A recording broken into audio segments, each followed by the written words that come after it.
Read a mail for the month of September.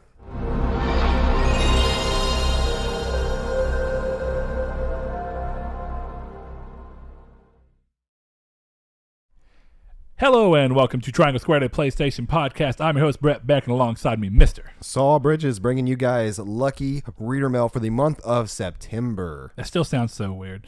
Anyway, if you've never heard of us, we are Triangle Squared, a PlayStation podcast. We post in video format to YouTube every Monday, 12 p.m. CST, 10 a.m. PST. There you go. And if you see us on there, subscribe. Keeps our videos coming to you every Monday, bare minimum. We have more outside of that. You can find us in audio format on podcast services, be it on Apple products or Android. That's right. You can find us on Podcast Addict, all these other things that I don't quite know. Podbean. Podbean, I think, is a provider, like they let you stream through them. Anyway, if you like us on iTunes, consider giving us a review and letting us know what you like about the show, what you don't like. Helps get our numbers up there, and of course, lets us know how to evolve the show over time.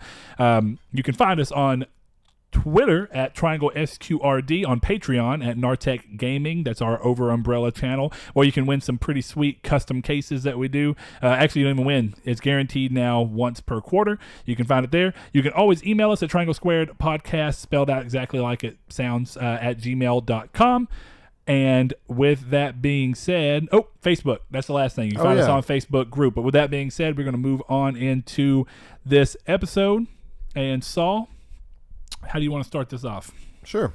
Well, for those that don't know, every episode we ask 3 reader mail questions, and the ones that we get that we do not answer, we throw them into a document, and here we go. First Friday of every month. We ask 4 reader mail questions. 4, you're right. We don't. Well, I say we ask for them. We don't ask reader mail questions. That almost sounds like we're asking. We ask you guys to give us reader mail questions, and then we answer only 3 of them, and sometimes we get 5, 6, 7. Multiple tweets or on Facebook, and then we get 2 tweets a week, and then on Facebook. So this is the collection of them all. Last month's was meaty. This one's not too bad. Yeah, so this one's going to be a nice little quick episode. That means you got to give us more questions so that next month can be meaty again. But that's okay. We're going to start this off strong. And Mr. Steve Bitto here says, "What's taking Rocksteady so long to reveal what they're working on?" And this is a great question, and it's really great.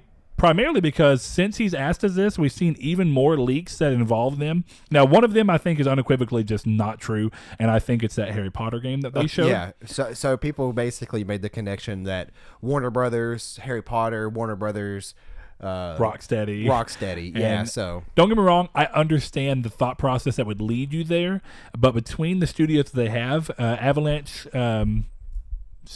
what is it? It's Avalanche. It's not the same Avalanche that made it's not Mad Avalanche Max. Studios. It is Avalanche though. It's just I think it's Avalanche Software. Yeah. Anyway, they are the people that have made the Cars games for some time now, which are actually not bad games from what I've seen. I've debated playing one because of it. I think that they were also the team behind Disney Infinity, weirdly enough. They ended up getting bought out by WB and saved. This is one of those interesting things. I think that some of it came from wanting to you got to think, it's not been that long. When did Arkham Knight release? 2015? Didn't we determine that? I think so, So if it's been 2015, it's only been 3 years since we've gotten that. 3.5, I guess, as we're going into the later part of 18 now. But when you really start to think about that, it's not that bad. 3 years for a new IP, or not new IP, but to be fair, building a new game up. So it's been 3 years and 3 months. June was when it came out. So yes, or 4 months. God, it's going crazy. Anyway, we're in October now. Spoopy. Excuse me. But with that said, I think it's 3 years for a brand new game is not surprising. Sound like an alien. What? That like, I don't know what it was. My stomach girl. Yeah. But 3 years, definitely not surprising for what for the scale of game they normally announce. I mean, compared to Arkham Knight, Arkham City, and then Arkham Asylum, it's about 2 years, 2.5 years in between each game. Yeah, and you also got to think you're iterating on a world that you've already built, right? And you're refining gameplay and making it better things than previously, and then and then not of course being too repetitive in the process. But yeah, basically you have a foundation. So when you think about that and you think about how they're moving forward, it seems like after these slew of leaks, I do think it's highly likely they're doing something in the Justice League realm or a Superman game. Those obviously make the most sense for what their pedigree is, though I can understand why some people would think that maybe Rocksteady was doing the Harry Potter game. It didn't look polished enough to be Rocksteady, in my opinion, even though it looks good.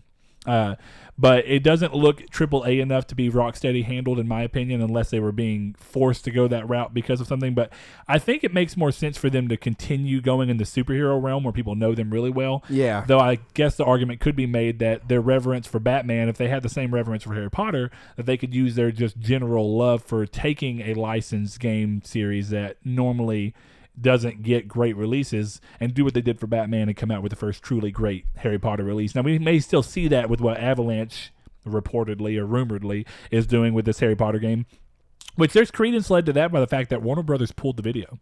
So I'm fairly positive it is real. Just what we saw was way too polished to be some kind of test footage. Yeah, or even some weird fan-made project. It looked some people were worried about the fact that they were like, I don't know if it's Harry Potter. They showed that goblin guy getting pierced, getting stabbed with the thing, or what do you call that? Impaled with the sword as he blows back. And I was like, no, if this is a game for Harry Potter and they're trying to take it seriously, the gaming market that's really going to support this game is going to be people who are teenagers or young adults who grew up with this series. Yeah. And they are going to be the ones who are hungry enough. Now, don't get me wrong. I'm sure kids still like Harry Potter, but no group of kids will ever probably like Harry Potter as much as the group of kids of our generation. Yeah. So I don't think that you need to worry about it being kid-friendly because this is a real... I mean, if it's teen, that's fine. I mean, that's exactly what Batman did. Yeah. And Batman did well. And you see it happen with Spider-Man. Was Arkham Knight M? I don't think so. Okay. I really thought that like at some point I don't think any of them ended up being M. Which is interesting because the games go pretty loose with language. So games kind of get in this different area. You know, you can type in ESRB. Yeah, that's what I was just about to do. So I think that they're just holding their cards close to their chest until they're ready to really reveal what they've been working on. That one was M? Yeah, nice. Arkham Knight was. Okay, because I was like... City was not. Yeah, I know City wasn't. Yeah, I remember there being some kind of different controversy on... why it's rated M all of a sudden, and people were speculating a good couple amount of things that it could be, but good game overall though. Yeah, sure. So kind of talking about Batman and Robin, we have question number 2. Mr. Sean One Neo says, what single player game or franchise would you like to experience in co-op? He says Arkham, Batman and Robin. That'd be kind of cool. And then he says Uncharted. He says not The Last of Us because co-op survival games aren't scary. I actually fully agree to that. It would be weird to play like Resident Evil 4 or something, or Evil Within, or Last of Us when you have somebody with you. I mean, it would be fun for sure, but it would take atmosphere out of the game. It'd be a different form of tenseness. It would be a tenseness. I don't know. It wouldn't be the same because you wouldn't have the feeling that the games instill of you of being completely alone. Like that is part of what it feels like, and that's why parts of where you had the dude helping you in Dead Space 3 felt a little weird. Oh yeah, haven't played. Though that one mostly yet. Not bad. I still think that game handled what it was trying to do a lot better than other games like Resident Evil 5. Even though Resident Evil 5 is a fine game, it's not great, but it's a fine game. It's a fun co-op game. It's just not a good. It's not a good horror game, no matter what you do. Right. It's just not the way it's set up. Polar opposite compared to 4. I don't know. I have a question. I have one for this. Do you not have one, or are you kind of similar? I'm trying to think. Near Automata. So you think? I don't know what's going on with me in the pronunciation of that word. I've heard it pronounced wrong so many times. But yeah, like imagine being 9S and 2B. At the same time running around? Yeah, it'd be fun. I think that there'd be some benefit to that, but I think it'd be weird when you try and account into cutscenes. Or playthroughs as well. Like it doesn't make sense for later playthroughs, but just to like be able to pick up a controller on the first one and press start or something and take over, be fun. Sure, even though you know what would really be interesting about that? It wouldn't be the same as the game ended up playing out. So if you have not played Nier Automata, basically the setup Saul's jealous that I can say it clear. I can say Automata clear. I just you never run into it. Yeah. Sorry, I say clear, but I can say it correctly. I'll say it's not become natural for me for some reason. But anyway, I think it'd be interesting. So the way that it goes down is that there's, like he said, multiple playthroughs. Well, the way that game works, when you hear the words multiple playthroughs, you normally think that you're playing the same game over again with a different ending. I don't want to go into this. I don't want to go that far. No, I don't want to even go into B. Okay. I just want to say like multiple playthroughs. It would not make sense for co-op. This would be all I'll come down to. Considering why B takes place, I think if you played that game co-op, what would be an interesting take on it is that when you get split, you actually both players go off and do their own thing, because this would be online co-op. This would be different. Yeah, this would have to be online co-op. So you do that, and then eventually when you come back together, the only way that you actually learn the full story is by talking to each other. That would be really interesting. That would be dope. Just as a weird mechanic. That almost sounds like something that they would do from like a weird... it almost sounds Kojima-esque. Like they would be like, well, you're not going to learn about the full story unless you play co-op and experience. That would seriously be a really cool experience. I mean, I think that's kind of what they were aiming for when you think about what they did with co-op in that Get Out game. Yeah. Is that what it's called? Was it called Get Out? Yeah. Okay, that's what I thought. And because it's like y'all would both, like, some cutscenes would take place at the same time, but y'all would be in different areas. And it's like, so you experience them slightly different. So talking to each other would give you a little bit of a bigger breadth of what was going on. But I think that'd be a cool way. It may not actually work out as cool as you think, but on paper, it's a novel sounding idea. So yeah. But so did you ever simmer on a game? Nier's good. I'm trying to think of. It gets weird because you think about single-player games and where to go with them, and co-op is not quite the same as MMO, but I've had for a while this idea in my mind because of how incredibly fun DC Universe Online was, that I think it'd be really cool with what they did with the Infamous universe to let you basically create your own Infamous character, like your own conduit, and then go on and either co-op it or straight-up MMO. So this is not quite thinking of a single player game that you would take in a co-op direction. This is more thinking of a single player story, or sorry, a single player series, and then going from that direction into a MMO based thing with it. So I don't know. Because you said you played 1 and 2, or did you just play 2, or Infamous wise, or you played a little bit of Second Son? I played like 4 hours of Second Son. Did you play any other Infamous besides that? No, okay. Except the times that used to come over like a decade ago and spend the night, and you would have those in there. Yeah, and then we gravitated more towards Resistance 2 and Unreal Tournament. Sure. 2? Man, Unreal Tournament 3. 3, yeah. That game is so good. I miss it. I want it to come back out. I was really hoping that they would do a remaster, but I knew it would never happen because they don't love me. Anyway, I think that the Infamous thing would be cool. Did you ever play DC Universe Online? I didn't want to. Dude, it's actually good. I've watched people play it before in person, and it just did not look fun to me. Really? I think that's surprising because of the way the game plays out. It's like you're all just playing your own character action game. Like where you're getting to run around a combo, but then you're going to do everything together. Maybe it's because you didn't get to see all the way through. I don't know what you saw, but did you actually see people do... I can't remember exactly what they were called, but basically raid instances? No, I don't think so. It's really cool. If you ever have like some weird downtime, the game's still up. I will totally download it and play with you if you ever just decide on a weird... Terraria. Oh, yeah. Terraria. So good. Dang, Terraria. All right, next question up. If Blue Point Games is really working on a remake of Metal Gear Solid, what modern updates would you like to see the most? What would you want to stay the same? Regarding the latter, I wouldn't want any changes to the audio, score, and voiceover. Now, this is... Okay, so honestly, I would want one change, and it actually would be to the score and voiceover, but it would just be a full-on remastering of the score and voiceover. I'm going to go a little bit different because here's... something that's interesting when you actually start to think about where games are. And don't get me wrong, the first game actually does have, for the time period, really above, like it was up there, when the original game came out. But voice acting as an art has come a long way. Oh no, dude, it's cheesy in the first game for sure. Yeah, exactly. It's meant to be half and half, really. It is a little bit, but also some of it's just a product of the time, right? Now, I could see why somebody with doing a remake would just want it to be exactly 100% done, exactly how it was with the cadence and everything. But I think that you could really sell the story a lot more by keeping the script the exact same, but mocapping all the actors, and that way you get real performances. No. I personally think that would be cool. Why do you think it looks weird? What is his name, Jack? What, Kiefer Sutherland? Yeah, I was gonna say. I thought you were gonna say you want Kiefer. No, I don't want Kiefer. I knew him. I want my boy back. I didn't know. Yeah, David Hayter. I don't know Kiefer's name. Like I knew him, Jack Bauer. Bauer, 24. It's still very controversial of me to say he didn't do a bad job as Snake, but he's no David Hayter. But David Hayter also like.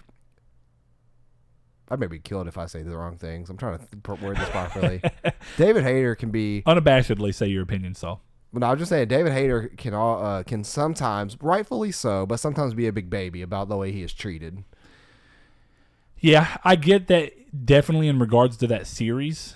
He probably feels like it's like...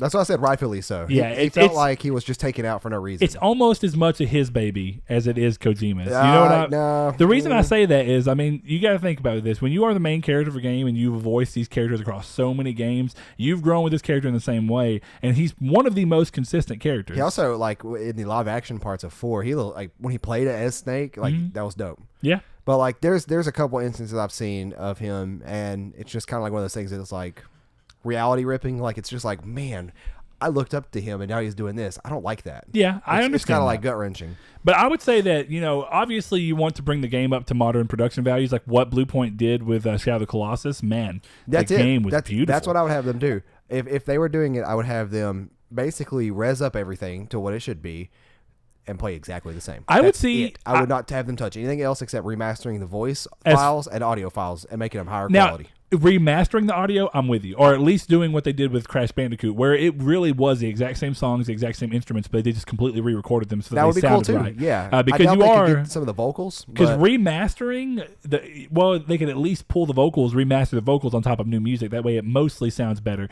Because the thing about remastering music like that, whenever you're pulling it back, it's heavily compressed. It was trying to fit on the CD. Maybe if they have the master files, it depends. Because the Crash situation was weird. They lost a lot of curious stuff. If they have the master files. I don't think Blue Point's gonna. I don't think Blue Point's working on that though. But I don't know if they are either. But let's just say they are. I do still think that as far as voiceover comes, I do think if you can get as much of the original cast as possible to just come in, and with how voice acting has grown as an art, come in and redo all their own lines, just like they did with Crash Bandicoot. They had the same voice actors come in, redo the same lines, but it sounded a lot better because voice acting is the capturing technology of voice is way better, and it would just sound more believable and real. Right. But I also think that voice acting is better understood, and that people do a better job of conveying a stronger array of emotions than they used to, and not coming off cheesy necessarily. And now, I mean, if you really want the cheesy vibe to stay in there, it'd be cool to include either the original voiceovers or the new one, but animation work would be really weird in that, so probably not. Somebody correct me if I'm wrong, but I can't remember if it was Hideo's reasoning or if it was Kojima. I don't remember if it was Hideo's reasoning or if it was Konami's reasoning on replacing Hater. Yeah, like kicking him out. But so somebody correct me if I'm wrong. But like I don't. If it's Konami, it's not gonna. They wouldn't be able to get him back. I highly doubt he would go back. I mean, he might. What's cool is oops. No, Kotaku. I do not want. I wouldn't want them to waste the money that they spent on Kiefer Sutherland. Realistically, that was not and I honestly don't see the point of moving to him. So I would not want to see Kiefer Sutherland as Snake in this one. If it's going to come down to getting, if they can't get David Hayter back to re-record his lines, then just keep it all original. Yeah, and I mean, I would be fine. Well, it's a different. Or use this as an opportunity to reboot the franchise and find a new Snake. I don't know that people would be happy with that. That's the part that you run the risk of, is that it's like rebooting the series, but not. You know, it's like you're remaking it, but you're using it as an opportunity to introduce new people as voice actors. But I think most people would get mad about that. So I don't know. That's a good question. Interesting, because I can't think of what else I'd want them to change. A couple of things though that I just saw is if at all. I for some reason thought that they really knew each other in real life and were friends, but who, Kiefer? No. David Hayter and Kojima.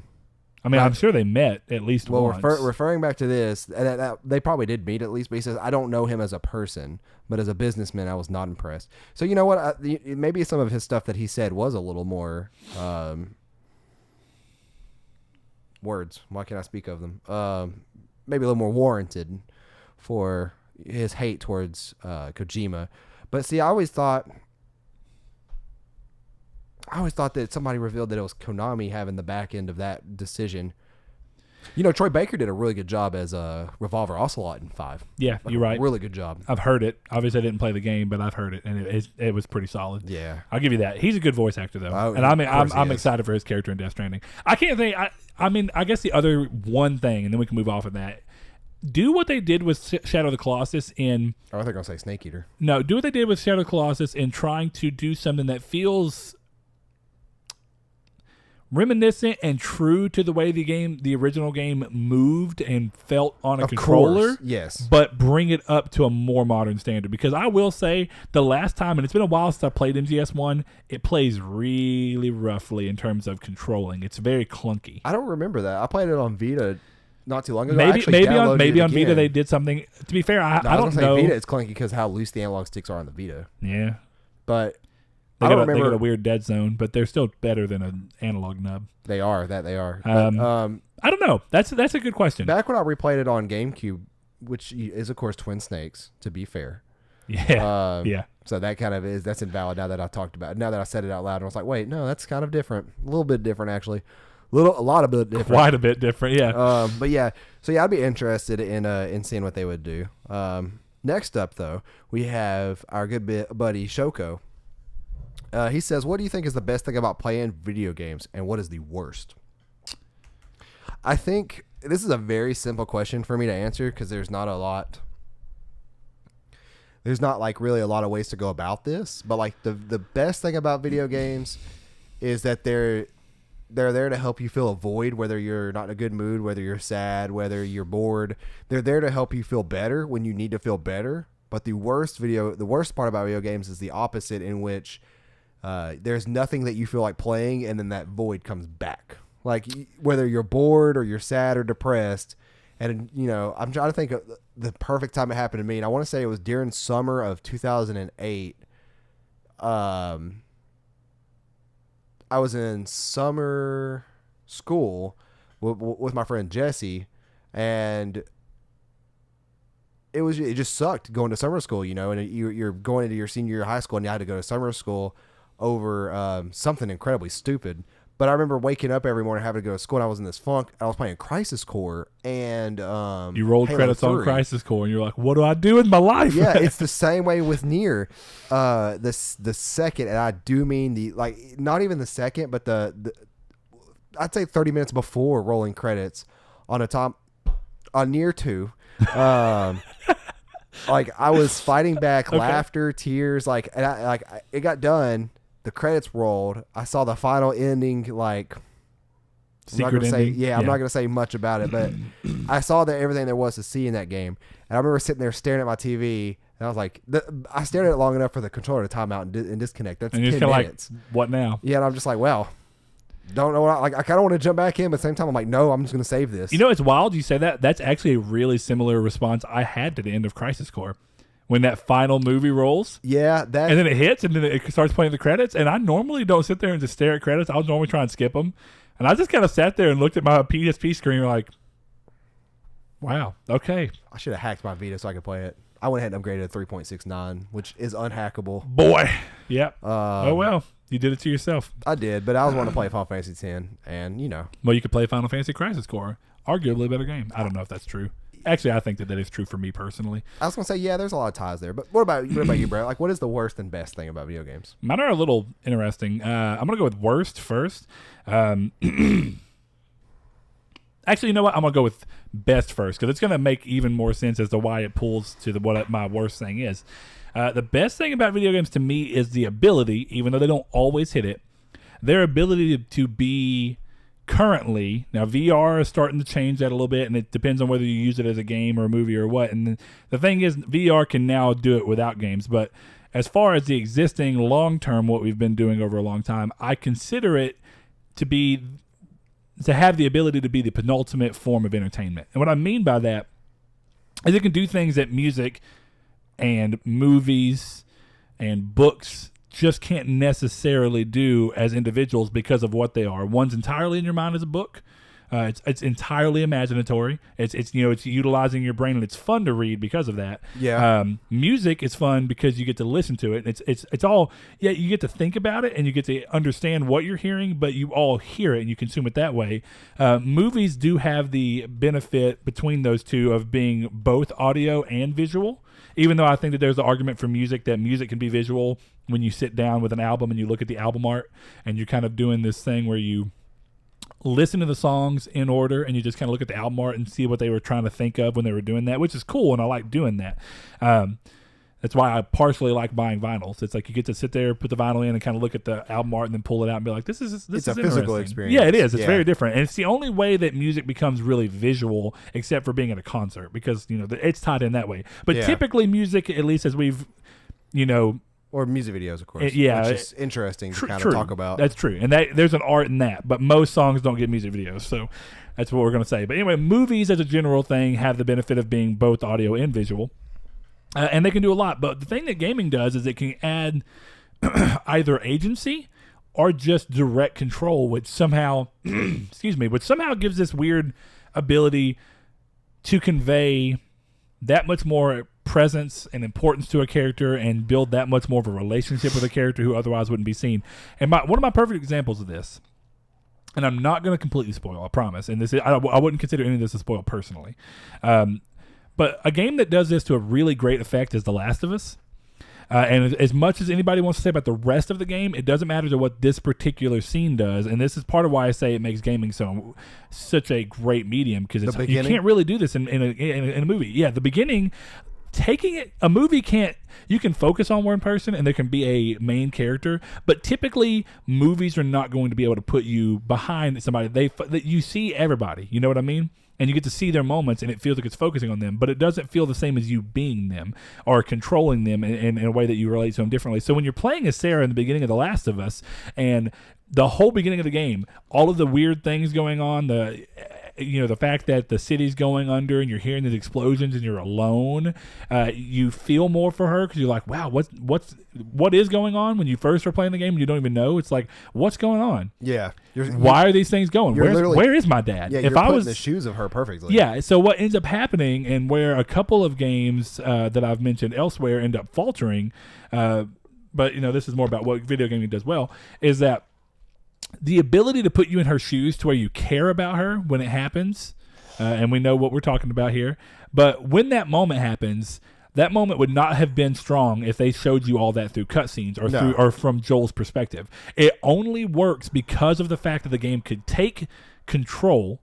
Already, gamings are, the fact that you can control them is already there, but they can shift it into the perspective of you playing from another character, and then what it can do is give that character more meaning and more weight, so that when something actually does happen to them, it matters that much more to you. And that's something that movies can do by building over long periods of time, but the fact that the game could do that just in about 35 45 minutes max is impressive. It was less than that. Yeah, I mean, maybe that's what I'm saying. So but the fact that it can do that to you, and by the time that's rolled, you're kind of like, I can't believe that hit me as hard as it did. Yeah, it literally belts you in for the rest of the ride. Yeah, it's really interesting, and it cements the rest of the experience, and that's something that I don't personally feel like movies can do the same degree. Now, movies have a lot of other directions they can go, and you see that with games mimicking movies to an extent, are trying to in certain areas, and obviously movies are something to aspire towards being too, because they have their own things that are interesting about them because of the fact that you don't have to worry about controlling a character. But with all that being said, I think that gaming is just really interesting and can do so many things for me, to the point that they are my main form of entertainment. Music probably is, just because of the nature of being able to listen to it and do it while you're doing anything else, and I do love music. But gaming as a visual definitely is my primary source. I don't watch a lot of movies or TV. Gaming does that for me. That's why I like stories so much in gaming. I think I mentioned that before. But when you're kind of using that segues into what the worst thing about gaming is it has the ability to be so amazing that it just pulls you in and gropes you into the point where you're just spending massive amounts of time doing it. Well, the downside of that, and it really is truly the worst thing about gaming to me, is the amount of time that you end up wasting because of it, that you could have been spending potentially doing other things that you have interest in. I do think that is a valid point. Like, a lot of people don't realize that, and this isn't the same for everybody, because some people will regret the time they spent in video gaming if they ever leave it.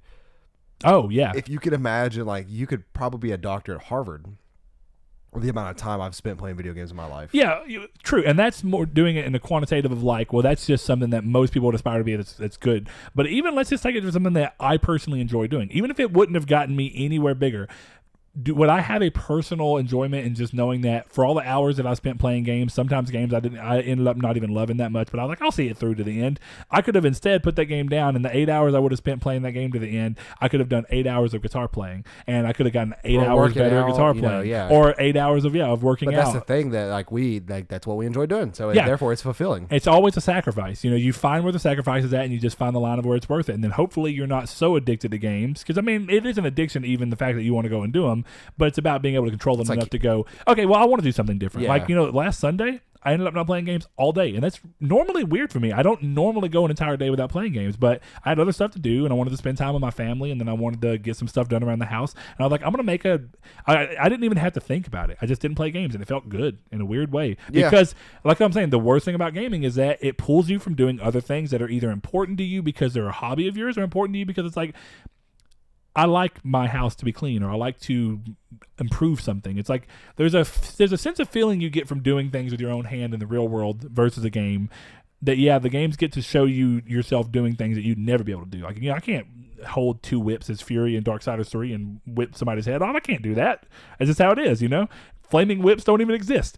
But my point being is that as cool as that is, there's something that's also rewarding about going into this back room and pulling all the carpet up and preparing it for what So it's nice. I like doing it. It's kind of like why I liked when we did those perler beads for a while there, because it was one of those things that it took forever to get do a big one, but then after you get it done and you look at it, you're like, wow, and you have a product that looks really cool. Yeah. So it's just the ability to sap away time. It's a sad one, but next up. Sorry for all the sniffling. Yeah, me too. I'm a little sick. If you were a character in a game, what genre would you be? This comes from Matthew. I don't understand this question. Me either. I think he may have meant to word this slightly different. So I'm going to answer it. If it is in my head, the way that he was supposed to say it is that if you're a character in a game, what character would you be?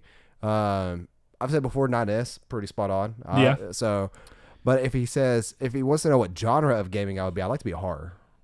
Like, do you feel like that fits your personality? I mean, not really, but I like horror stuff, so. I mean, yeah. I think if I had to go with what games would most match my personality, I think something along the lines of like a action adventure game like Uncharted, where I'm just making a bunch of quips the whole time and making dumb jokes and messing with people and then disappointing people. So Leisure Suit Larry. Yeah, that one too. But no, I think that one, that just seems to be pretty in line with my general personality. I think that's whenever I'm around, and definitely when I'm around other people, I tend to just make a bunch of dumb jokes. I like to do that. It's fun for me. So that's a weird question. If you want to go in a little bit further, Matthew, and tell us what you're meaning exactly, we'll hear you back out. We may even re-answer. We'll see. Yeah, after this episode goes live, you'll see the Reader Mail tweet on Twitter. Go ahead and ask us there again. We'll be happy to answer it. Next question is, what are your opinions on the PS Vita? What could Sony have done to make it a commercial success? What games or ports would have made the Vita a good seller? Shadow, one of our good friends over there on Twitter. So we've talked about this kind of at length before in a couple of episodes, actually. We've done a Vita episode. We've done a what we want to see in a Vita 2 episode. And then we've kind of talked about it that for me to simply say it is that I blame Sony, number one, for the way that they handled the Vita. They are the sole reason the Vita failed. I am a huge fan of the Vita. The Vita still to this day has games that is worth playing, that everybody should play, especially if you're a fan of JRPGs. That should be your home right there. But in terms of everything else, I think that if it just had stronger first-party support, that would be what made it not only have a commercial success, but as well as a strong seller, because those things, of course, go hand in hand.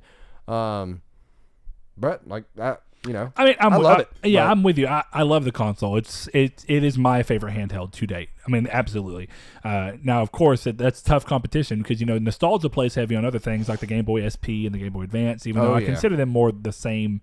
They're the same generation. Oh, they are. So the Game Boy Advance era, though, had a lot of stuff for me and a lot of pull. But Nintendo's always had a problem hitting me in the right areas because of the games that I actually like to play. So the PSP prior to the Vita was my favorite console for a long time when it came to the handhelds because the PSP, mine was modded so I could play everything I wanted to anyway. But it just had a literal, just a crazy breadth of games to play of all types, and a lot of them are really great quality. And up until that point, it was the first time that you were getting somewhat console-like experience on the go. It felt like playing a PS2 on the go, and that was amazing. And they did a lot with that. They really took advantage of, like, you know what, we're going to make handheld games, and then you have games like we talked about Crisis Core on a handheld, and that's what the Vita tried to do and did a little differently. It's taking console quality gaming, and that means like graphical output and stuff like that, and obviously making sure that you have good writing and stuff like that.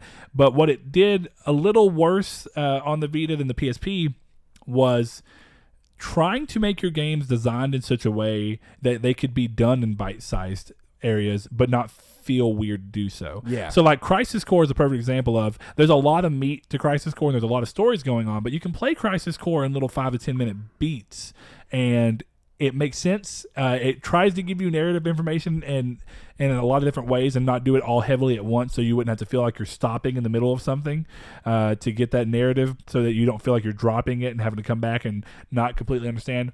But that game did a lot of things where it's like, we're going to make sure that the design behind the game will let you play it for short bursts and then come back to it and still enjoy it all the way through. But you can also play it in long bursts, and it makes just as much sense.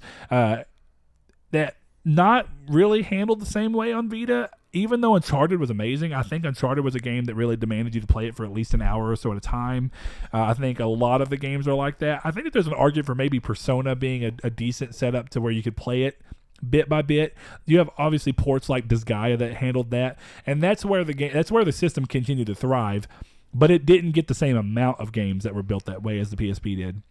And it also didn't get the third-party backing that the PSP did. We didn't see the Rockstar teams go and develop any form of a mobile Grand Theft Auto. We didn't get that would have been cool. Yeah, we did not get a Infamous game, and there was talks about an Infamous game, and I really think an open-world Infamous game on there, is possible, would have been possible, and in a good way. Gravity Rush showed us that with the right tweaking, you can pull it off, I think that they could have pushed that even further, considering that Gravity Rush was a launch game, and they could have made a really compelling Infamous game on the go, and it would have been a really good example of how you try and set it up again to where if you made the game right, you can design it to where you can do these things in 4 to 5 minute, maybe 10 minute max bursts, and feel like you can drop it and pick it back up, and you would have made a great selling point. So that's definitely a series I would have wished to see on there. I wouldn't want a port of Infamous because, again, you don't want a game of that scale, because you probably could have done, with a lot of work, you probably could have tried to get some form of Infamous 1 on there, not Second Son. I was going to say. Because they did put open world games on there. They put Spider-Man, and they did a lot of work for the Amazing Spider-Man, the very first one. To get it Vita? on. Yeah, it's on there. Oh. And it looks okay for a Vita game. I mean, don't get me wrong, they did a lot of scaling back and learning where to go. Wasn't What Most Wanted technically an open world game too? Yeah. That's what I thought. Yeah. So, I mean, there's plenty of open world games on there. But those are games, I actually think Spider-Man's a good example of short bursts too. But yeah, I think that if Sony ever makes another handheld console, my basic wish is that they give it more than 2 years. I hate you. Audio listeners, he's moving the controller and I hate it. But yeah, I think that they can do a lot with that by just supporting it more than 2 years. Really give it more than 2 years to find its legs. I get that eventually it's drop something that's not going well, but they did not do what Nintendo did with the 3DS when the 3DS was failing. What Nintendo did when the 3DS was underperforming, they buckled down. And they made sure that not only to release something that was cheaper, bigger, a little easier to look good on, it was more comfortable to people. They also made sure that even though they launched with a lackluster lineup, realistically, they came through and like, what can we do to get games going? Right? And they didn't have a lot of third-party support up front. No. When they could have. So they buckled down in every area that mattered. They got all the third-party support they needed. They bucked up their first party to support it in ways that gave us great games, like what you saw in Link Between Worlds.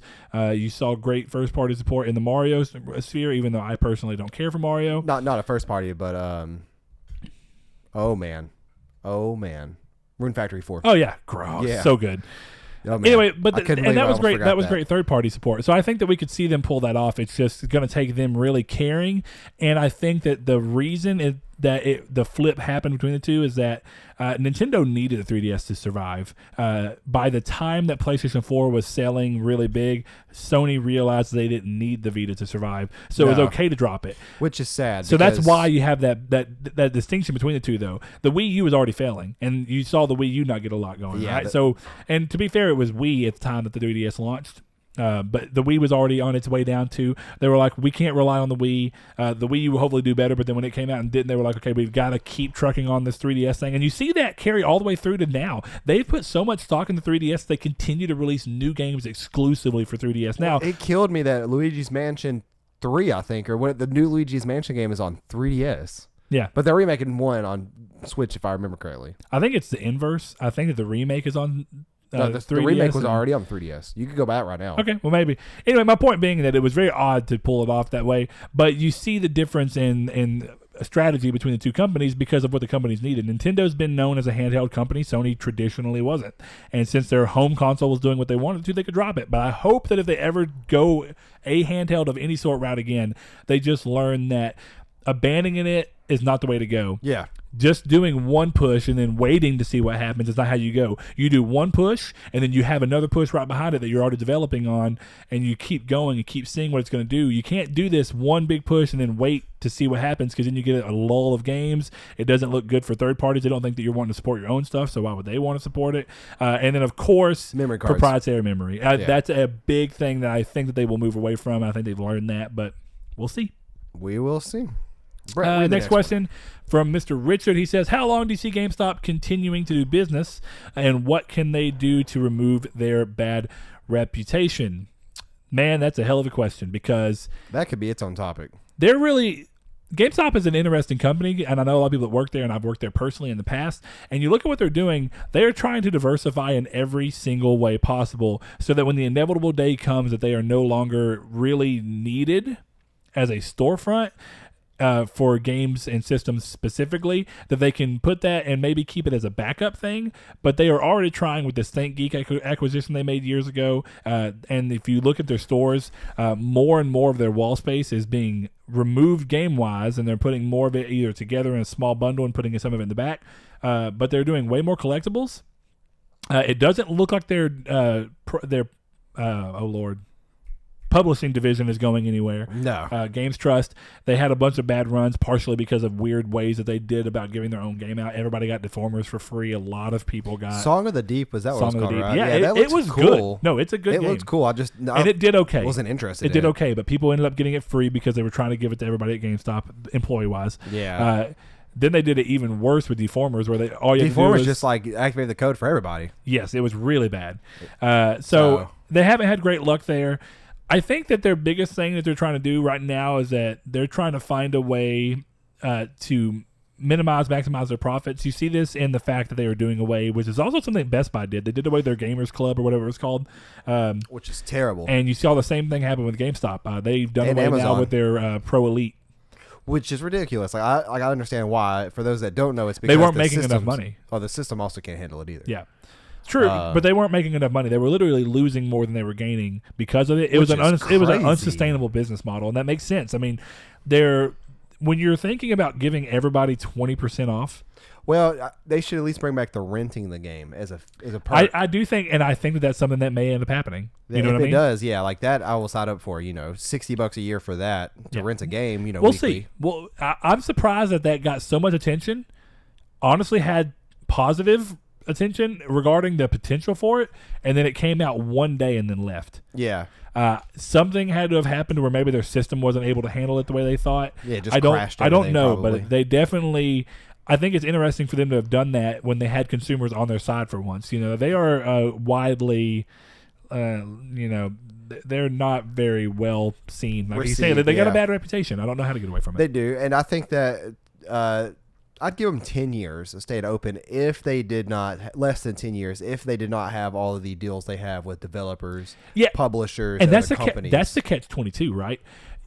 Part of how they can get rid of their bad reputation would be to stop doing all these pre-ordered bonuses that they do that are exclusive to them, everybody could stand to do that. But if they were the one person to be like, we're not doing that anymore, we consider that anti-consumer, it would look great for PR for them, and it would be a great benefit to them in terms of the way that people see them, so their reputation would improve. But the thing is, that's probably the stuff keeping them in business. Well, yeah, and so a lot it's of people, the catch-22 of you may get a bad reputation from it, but you need it to stay in business, so you just... And a lot of people also forget that Game Informer is quite literally a monstrous beast of gaming in terms of a website and a magazine, and they own that. And they're doing well. I'm surprised that they're still printing magazines, and they do well. I don't know what's going on. I get 2 a month now. I get the same every time my issue comes in. I get 2 of them. It's happened that way for 6 months now. Are they both on your name? They're both on my name. Great. I don't know what's going on, but boy, y'all gonna go bankrupt if y'all keep doing this.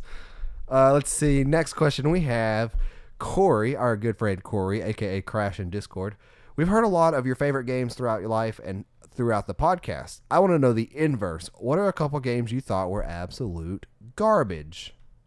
Very unpopular opinion here, but Final Fantasy VII Dirge of Cerberus was garbage. Hot garbage. Brett, I think we actually talked about this. You kind of said you didn't really have any, right? Yeah, and I'm going to kind of say the reason why. I think that I have been lucky enough to avoid the games that probably truly deserve the moniker.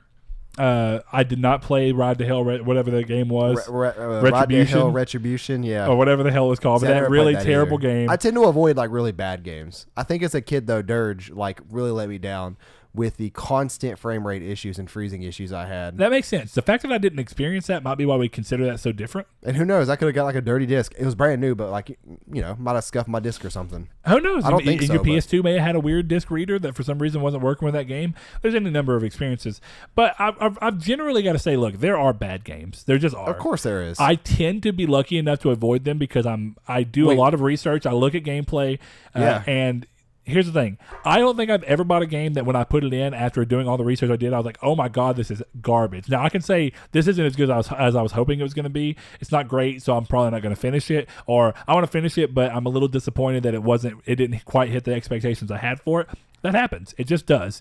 But the flip side of that is also sometimes you go into games and you just like, oh my God, that was way better than I even could have imagined. So my typical thing is I'm willing to give any game their chance.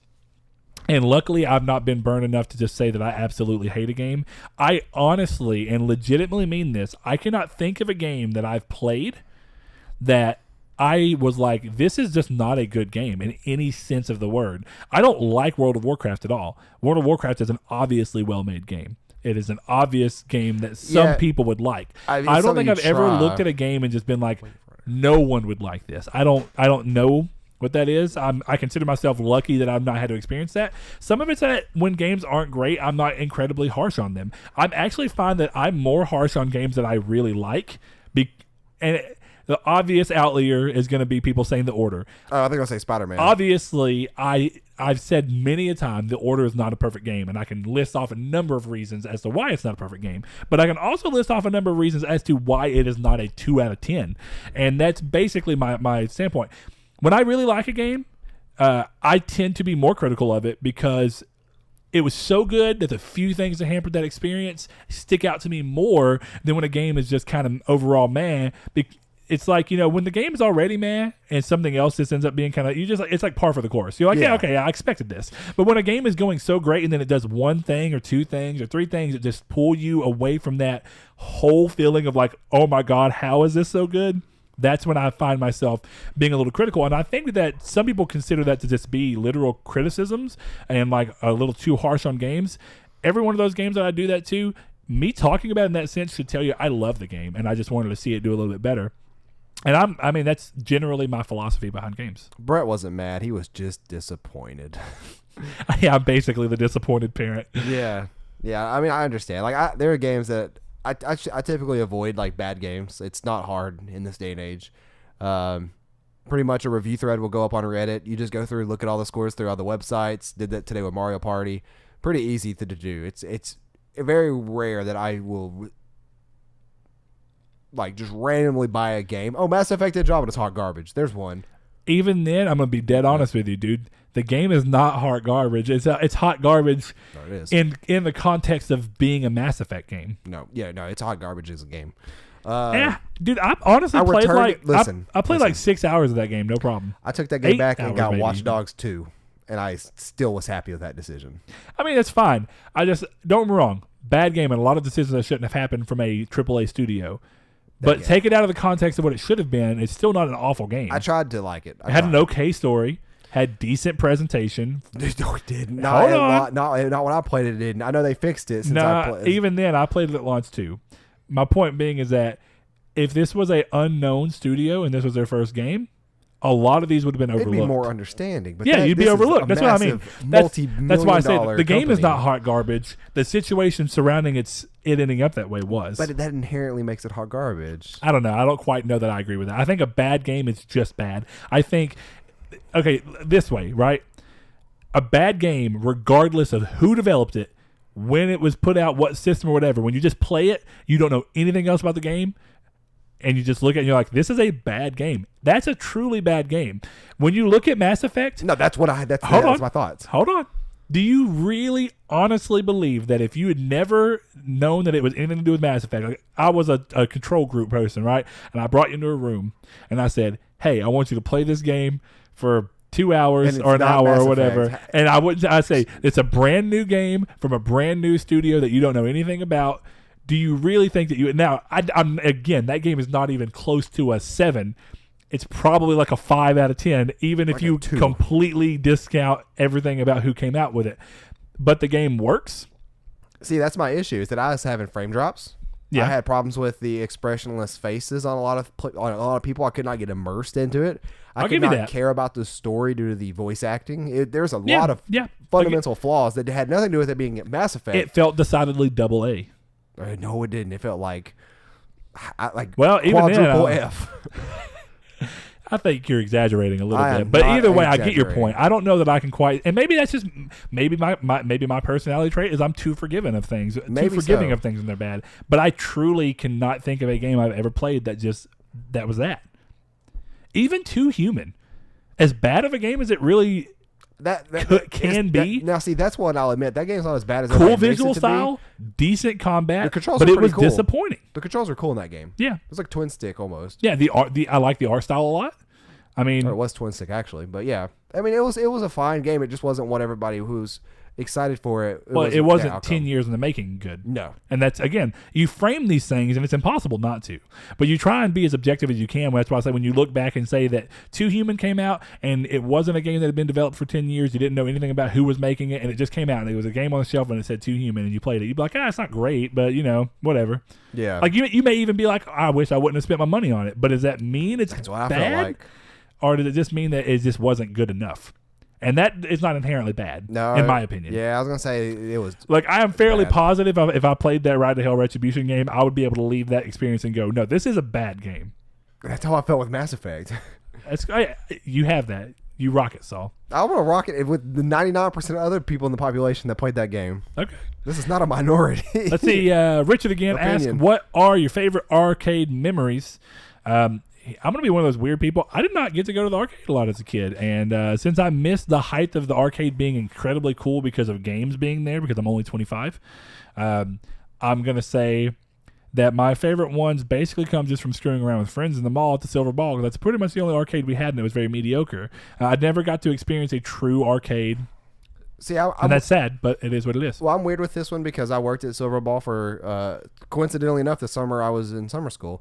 But that one, I really, going there younger, like way younger, was kind of cool. But what I really liked was that when me and Seth, my younger brother, when we were like, I don't know, 10 and 12, we used to go, my dad would have to go to work every day, and he would get off work till 6 or 7. So he would wake us up at like 6:30 a.m. And of course, when you're that young, it's like gung-ho, you're up.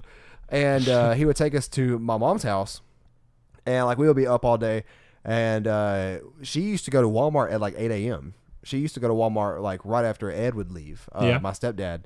And of course, when you're 10, 12 years old or younger, a little bit younger, or maybe and sometimes a little bit older, because this was like pretty much a summer thing for like half a decade for us. But you go to Walmart, you're bored. You go to like the little arcade center they have. Yeah, and in the front of the store. I had to Google it because I thought it was called Wave Rider, but it was called Wave Runner, and it is that jet ski game that you sit on like this jet ski or whatever. Yeah, that was always fun. So that's what I do have an answer, and it's the only time I've ever actually gone. It's weird that you think about these things over time. The first time I ever played Hydro Thunder that wasn't on Dreamcast was in an arcade with my dad, and I think that we didn't get to stay long. We were in Jacksonville. I can't remember where we were. But we were driving back, and I was probably 8, if even that.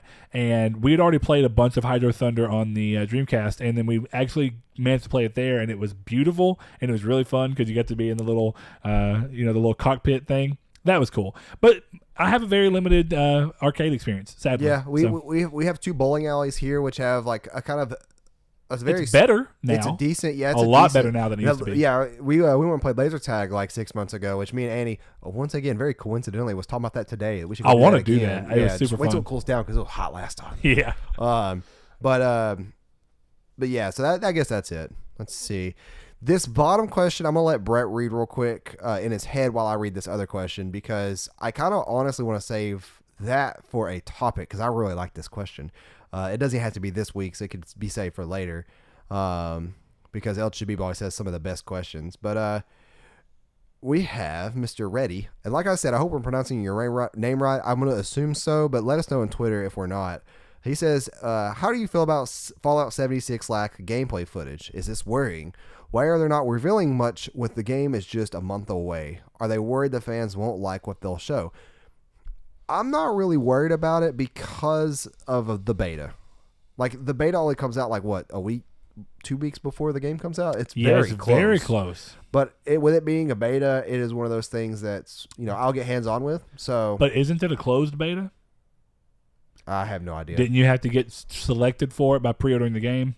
I guess if nothing else, that means the people who pre-ordered it will get their time to be hands-on with it and either decide whether they want to go through with the purchase or not. Yeah, you're right, because people in Discord were talking about it. Yeah, I don't think I would go as far as to say that they are scared people won't like it. I think it's a mixture of holding their cards close to their chests, not showing too much, and I think the other side of not showing that in particular is not because of people genuinely not liking it. I think it's more of a setup of see what you think about this, Saul.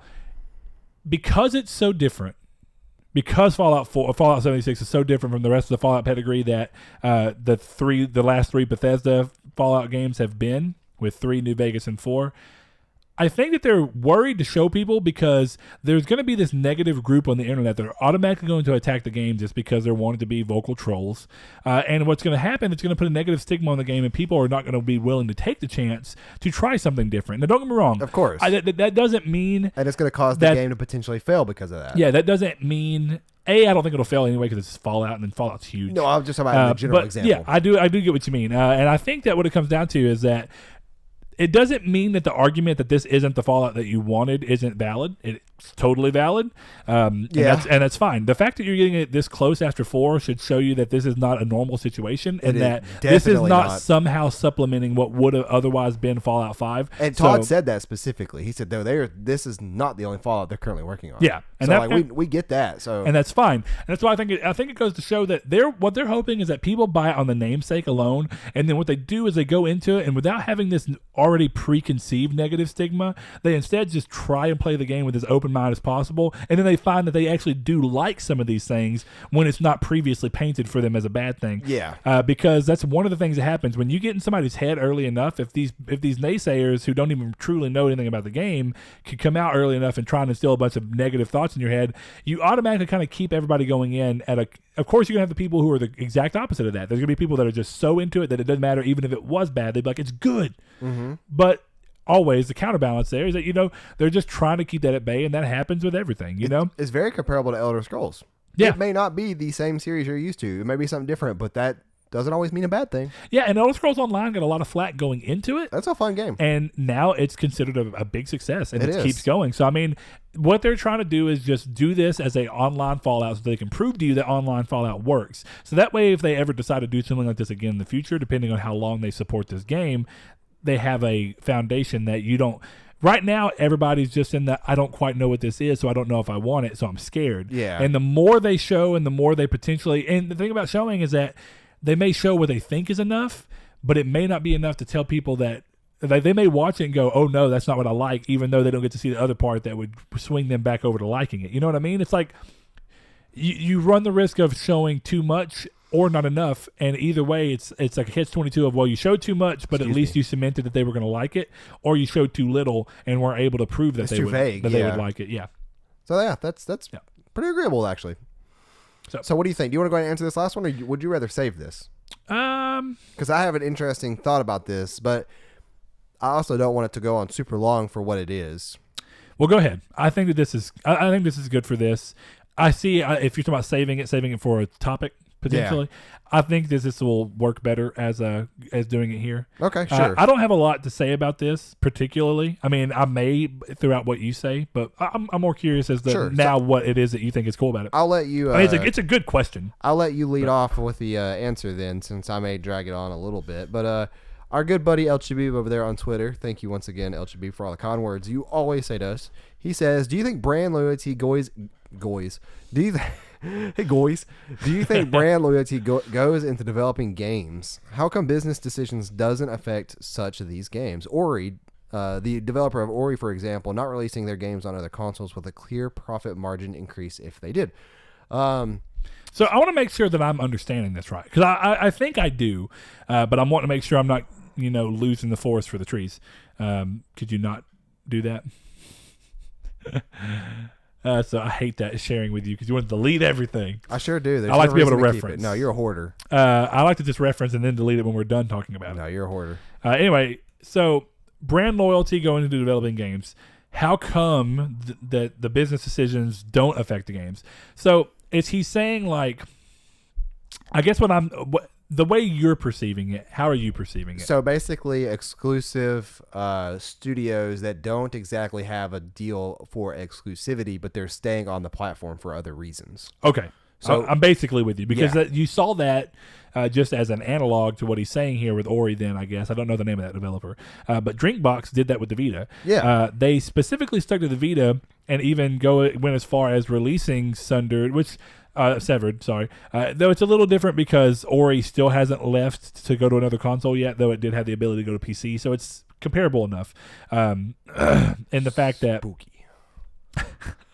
In the fact though that they stuck with the Vita because they had supported the Vita a long time, and then even after Sony dropped it, they continued to support it, and they knew that with the loyalty they had built up for around this one system's user base, they knew that it financially would work for them and probably in their favor to go ahead and make Severed exclusively for Vita initially for that long period it had. And I think what it comes down to in that situation and why this business decision makes sense to an extent is that first thing is that what do you think about with indie games, right? When they're on multi-platform and there's so many of them, they get lost easily. What happens if instead you go, hey, I'm only going to come out on this one system? Well, the console manufacturer ends up putting more spotlight on you because you're technically an exclusive for them at that point, right?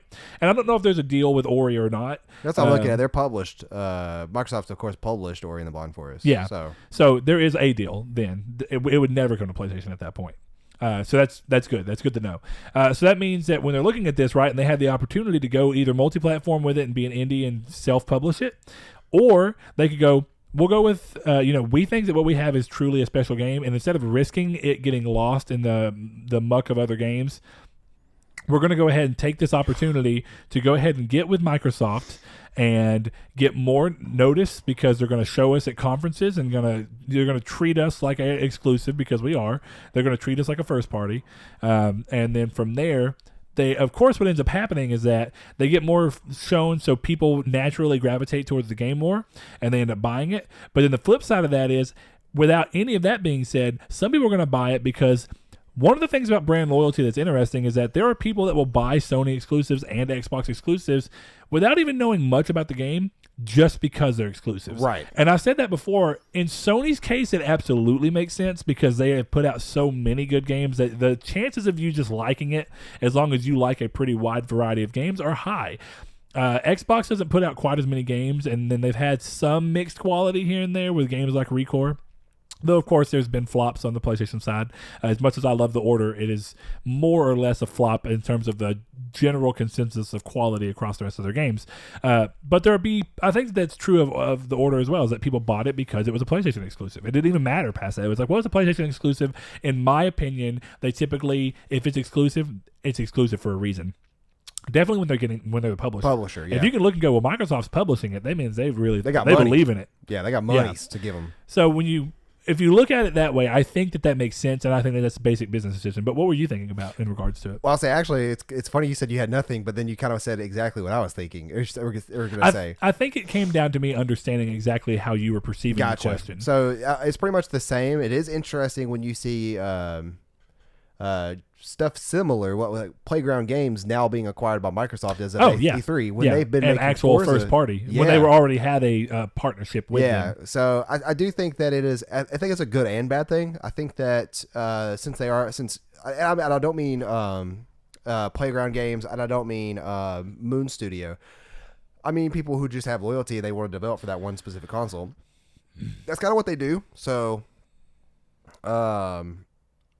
I think focus is a part of that too, right? I mean, well, it depends. It depends on the team if they could develop multi consoles at once. Well, sure, but I don't know what goes into that. I think it comes down to the same reason I think Spider-Man ended up doing so well, is that suddenly you don't have to expend any resources to worry about the way this is going to work across every platform. Instead, you just get to go, you know what, guys? I just have to worry about how this runs on one platform. Right. Definitely, since the Microsoft games are made across an engine that works. So you develop the game once, and it works on 360 it works PC. On Xbox One and PC at the same time. Seamlessly, too. Yeah, early on that was not great. No. Quantum Break was really limited, but they've gotten far better with Sea of Thieves and dude. There's no difference. You might as well be playing on Xbox at that point or have an Xbox console. So I think that's something, is that it gives you focus. So the business decision's obviously there in the fact that it gives you more outreach, right? Right, of course. And that helps fund these projects. Like anytime somebody needs funding, and they say, well, you know what, you let us publish it, or you develop it only for us, we'll give you this amount. And then everything goes away. So now you don't have the pressure, which I think that's probably a catch-22 as well. I think sometimes the pressure forces people to make even cooler games, like that pressure on them. But you would alleviate the pressure. That's true in terms of No Man's Sky. But you alleviate the pressure to an extent on most people. I think most often that would be true. You alleviate the pressure of finances. You're covered in that department. You're alleviated of having to worry about how it's going to run across multiple consoles. Instead, you just go, you know what? I'm developing this game. Yeah, especially if you're not exactly confident in your developing skills. That's why I think if you can't really develop a game. Yeah, it's a risk. It's a very big risk. Definitely when you're directing a game. Of course. Like the less things that you have to worry about in the directorial role, the more that you either go, you know what? Okay, good. This is what we're going to focus on. And I think that when you have indie studios like that, they're typally a lot smaller, even though I'm sure the studio is bigger now, considering how well Ori is done. Oh, of course, yeah. In this particular example. So good. And then, of course, Drinkbox have done very well for themselves by being loyal to one specific system and being smart about that. And even then, you're seeing it continue now with Guacamelee 2 being PC and PS4 only. I think actually, PS4 only. It's not even on PC. Guacamelee. I was actually surprised when you said that. I was like, wow. I did not know it's on that. PS4 only, and they could have went anywhere with it. The first game was on multiple systems, but it was also a limited PlayStation exclusive because they understand that starting there lets them focus on one console. It gives them a lot more, they get seen a lot more. And I just, like we say, every bit of it makes sense, actually. I mean, and then you steal from there, at least in Drinkbox's case, because it wasn't published by Sony, they still have the ability to, after they've reaped all these benefits anyway, now they can go ahead and publish everywhere else and then reap whatever other sales they're going to get. In Ori's case, it just makes more sense for them to specifically stay bound to Microsoft. Of course, yeah. They probably offer them, a deal to stay bound with them. And, was Cuphead published by Microsoft as well? Had to be. There's no reason that game should be on. Well, even if it was published, it doesn't necessarily mean that it's going to stay exclusive forever. Well, Studio MDHR. Wow. Yep. So I had a feeling. I wonder what their cash out was for that. Something. Something massive. There's some kind of a deal worked out. But I think at the end of the day, when it comes to stuff like this, is that you go developing a game, you go in to develop a game, and you say like, I'm going to stick with Microsoft, and it may be because you've had a Xbox or PC, you know, whatever it is, for such a long period of time, and you're like, I'm going to develop for the people who like this console like me, and then you get a lot of fans that are the exact same. Where I'm going to like this game because it's developed by people like me. Yeah, kind of full circle. Yeah, I'm with you. That makes a lot of sense, man. So it's just one of those things that typically is just how that ends up working out. And it makes sense to me that people would go after that and gravitate towards that. Yeah, it all makes sense. It alleviates the business worries typically, and that's basically what it comes down to. The only problem you have to worry about then is if the game doesn't perform well, you may end up being out of a job. But at least you don't have to worry about the business during development. Yeah. Once that agreement's reached, especially when you have a spectacular game like Ori and the Blind Forest. I need to play it. The new one looks fantastic. Yeah, you can download it on Microsoft Store, I'm sure, for PC. If not, you could download it on whatever mod. Anyway, not gonna say where I got it the first time. Okay, it's been a long time since I was that soft. Ooh. But anyways, thank you guys for tuning in. Remember always to ask us questions that come into mind. No matter if they're embarrassing, no matter what they're about, no matter what they can be. They, like we said, free range. You can video games, food, movies, music, anything. And unless they're coital based. If they're coital based, then They're what based? Coitus. Oh, look, Saul doesn't understand big words. I'm trying to keep this PG by using words that kids wouldn't understand. Anyway, we've already seen Saul freeze up when the things got sexual in nature. So, yeah, keep those questions coming. I want to see Saul get uncomfortable. No, but past that... Dang it, now Josh is going to ask a question like that. I hope so. Anyway, until next week when we do episode 80. Yeah, that's what we're coming up on. 80 weeks, man. This has been going on for a long time. So, yeah, thank you guys. And until next week, this has been Triangle Squared. Thank you, guys. You know what another big word is? Dang it, I was trying to catch it in there. I was going to say prophylactics. Oh, can they hear me? I love it. No, they can't. Oh, man, that would have been such like a fun... That would almost been like an outtake style thing. You know what prophylactics are? For your butt? No, they're condoms. Oh yeah. Yeah, prophylactic or prophylactic. Prophylactics, yeah. Probiotics. Probiotics. That can kind of help your butt. That's like healthy bacteria that you take so you can